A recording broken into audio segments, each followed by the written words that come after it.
নমস্কার। আজ আমরা ডুব দেব তারাশঙ্কর বন্দ্যোপাধ্যায়ের সেই কালজয়ী সৃষ্টি কবি উপন্যাসের গভীরে। এই উপন্যাসের মধ্যে দিয়ে আমরা দেখব জীবন আর শিল্পের মধ্যেকার এক চিরন্তন সংঘাতের গল্প, যেখানে একজন সাধারণ মানুষ তার ভেতরের শিল্পী সত্তার জন্য অসাধারণ হয়ে ওঠে। দেখুন, উপন্যাসের একেবারে শুরুতেই এই গভীর কথাটা বলা হয়েছে। তারাশঙ্কর বোঝাতে চেয়েছেন যে মানুষ তো একদিন হারিয়ে যায়, তাই না? কিন্তু তার রেখে যাওয়া শিল্প, তার সৃষ্টি, সেটা কিন্তু প্রজন্মের পর প্রজন্ম বেঁচে থাকে। চলুন এই অসাধারণ ভাবনাটাকেই সঙ্গী করে আমরা নিতাই চরণের জীবন সফরটা শুরু করি। তো প্রথম পর্বে আমরা লেখকের সাথে একটু পরিচিত হব, গল্পের যে গ্রামীণ পটভূমি সেটা দেখব, আর জানব আমাদের নায়ক নিতাইকে, যে জন্ম থেকেই একটা সামাজিক কলঙ্কের বোঝা বয়ে বেড়াচ্ছে। তারাশঙ্কর বন্দ্যোপাধ্যায় মানে এমন একজন লেখক যার কলমে রাঢ় বাংলার ওই রুক্ষ মাটি যেন কথা বলে উঠত। তার লেখার মধ্যে দিয়ে আমরা ক্ষয় হয়ে যাওয়া সমাজ আর একেবারে প্রান্তিক মানুষেদের জীবনের একটা নিখুঁত ছবি পাই। আর তার কাজের স্বীকৃতিও কিন্তু বিশাল।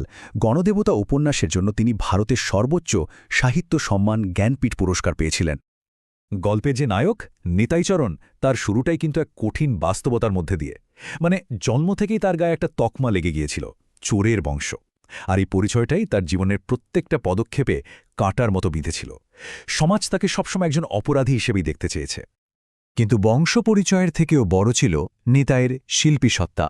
এই পর্বে আমরা দেখব কিভাবে তার ভেতরের কবি সত্তাটা জেগে উঠল আর কেমন করে প্রথম প্রেম তার জীবনে একটা অনুপ্রেরণা হয়ে এল। নিতাইয়ের ভেতরের লড়াইটা ঠিক এখানেই। একদিকে সমাজ তাকে চোরের বংশধর হিসেবে দেখে, কিন্তু তার মন, তার আত্মা, সে জানে আমি একজন কবি। এই দুটো পরিচয়ের মধ্যে যে টানাপড়েন, সেটাই কিন্তু তার জীবনকে এগিয়ে নিয়ে যায়। নিতাইয়ের কবি হয়ে ওঠার পেছনে সবচেয়ে বড় যে অনুপ্রেরণা, সে হল ঠাকুরজি। সে কিন্তু শুধু নিতাইয়ের ভালোবাসার মানুষ ছিল না, বরং তার শিল্পী সত্তার প্রথম জাগরণ ঘটিয়েছিল। এই প্রেমটা ছিল কেমন জানেন? একেবারে অপার্থিব, ছোঁয়াচ বাছিয়ে চলা একটা পবিত্র অনুভূতির মতো। কিন্তু শেষ পর্যন্ত তাদের ভালোবাসাটা সফল হল না। ওই যে সামাজিক বাধা, লোকলজ্জার ভয়, এই সবকিছু তাদের চিরদিনের জন্য আলাদা করে দিল। আর এই না পাওয়ার কষ্ট, এই অতৃপ্ত প্রেম, এটাই নিতাইকে ঘরছাড়া করে, তাকে ঠেলে দেয় এক যাযাবর কবির জীবনে। তো ঘর ছেড়ে নেতাই একটা একেবারে নতুন জীবনে পা রাখে। এই পর্বে আমরা তার যাযাবর জীবন আর তার জীবনের দ্বিতীয় গুরুত্বপূর্ণ নারী চরিত্রটিকে দেখব। নিতাই যোগ দিল একটা ঝুমুর দলে। এই ভ্রাম্যমাণ শিল্পীদের সাথে ঘুরতে ঘুরতে সে জীবনের ভালো মন্দ, রূঢ় রঙিন দুটো দিকই খুব কাছ থেকে দেখতে পায়। আর এখানেই তার শিল্পী সত্তা একটা নতুন মাত্রা পায়, যা ছিল মাটির অনেক বেশি কাছাকাছি। এই পর্যায়ে এসে নিতাইয়ের জীবনে দুই ভালোবাসার তফাতটা খুব স্পষ্ট হয়ে ওঠে। ঠাকুরজি যদি হয় আকাশের ধ্রুবতারা, তাহলে বসন্ত হল এই মাটির পৃথিবী। একজন তার কবিতার অনুপ্রেরণা আর অন্যজন তার কঠিন যাযাবর জীবনের সঙ্গী। বসন্ত চরিত্রটা ছিল একেবারে নিতাইয়ের উল্টো। সে ছিল খুব চঞ্চল, প্রাণবন্ত আর দাবিদাওয়া ভরা এক নারী। তার ভালোবাসাটা ছিল একদম মাটির কাছাকাছি, রক্তমাংসের। এই ভালোবাসা নিতাইকে তার যাযাবর জীবনের কষ্ট ভুলিয়ে দিয়েছিল, তাকে এক ধরনের আশ্রয় দিয়েছিল। এরপর নিতাইয়ের জীবনে আসে খ্যাতি। কিন্তু মজার ব্যাপার হল, খ্যাতির একেবারে চূড়ায় পৌঁছেও সে এক গভীর শূন্যতার মুখোমুখি হয়, যা তাকে ধীরে ধীরে বৈরাগ্যের পথে ঠেলে দেয়। ঝুমুর দল ছেড়ে নিতাই হয়ে উঠল একজন কবিয়াল।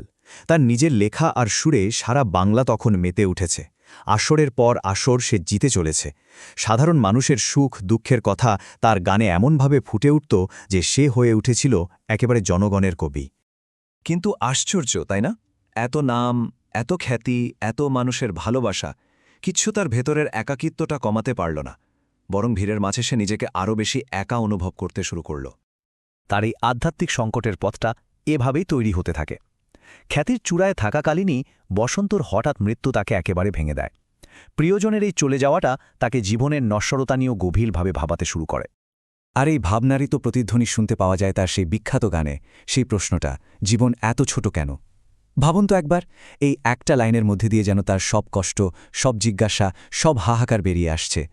জীবনের এই ক্ষণস্থায়িত্ব, এটাই কিন্তু উপন্যাসের অন্যতম মূল সুর। জীবনের প্রায় শেষ দিকে এসে নিতাই তার নিজের গ্রামে ফিরে যায় এবং এমন এক চরম সত্যিটা দেখতে পায় যা তার জীবনকে একটা নতুন অর্থ দেয়।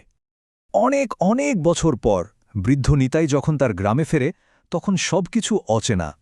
আর সবচেয়ে বড় ধাক্কাটা শেখায় তার প্রথম প্রেম, তার কবিতার সেই অনুপ্রেরণা ঠাকুরজিকে দেখে।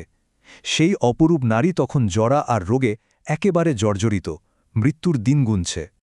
ঠাকুরজির এই করুণ অবস্থা দেখে নিতাইয়ের মনে এক গভীর বৈরাগ্য জন্মায়।